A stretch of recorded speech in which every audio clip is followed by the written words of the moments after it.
अट्टल motorcycle चोरट्यास विटा पोलिसांनी केलं जेरबंद।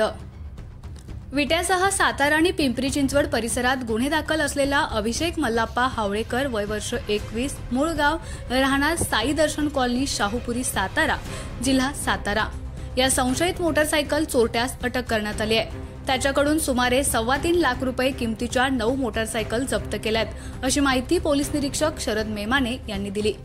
विवेकानंद नगर परिसरातून इमारतीच्या पार्किंगमधून होंडा कंपनीची शाईन मोटारसायकल चोरून नेल्याची फिर्याद चंद्रकांत नरसय्या गजेली यांनी विटा पोलिसात दिली होती।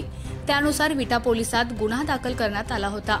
या चोरीच्या गुन्ह्याच्या तपासाच्या अनुषंगानं विटा पोलीस ठाणेकडील गुन्हे प्रकटीकरण पथकास तपासाच्या सूचना दिल्या होत्या। एकूण सुमारे 3.25 लाख रुपये किमतीच्या 9 मोटारसायकल जप्त करण्यात आल्या आहेत। संशयित अभिषेक हावळेकर यांच्यावर विट्यासह हिंजवडी पोलीस ठाणे पिंपरी चिंचवड, चिंचवड पोलीस ठाणे पिंपरी चिंचवड, चतुर्शृंगी पोलीस ठाणे पिंपरी चिंचवड, शाहूपुरी पोलीस ठाणे सातारा तसेच सातारा शहर पोलीस ठाण्यात गुन्हा दाखल झाला असल्याचं पोलीस निरीक्षक मेमाने यांनी सांगितलं।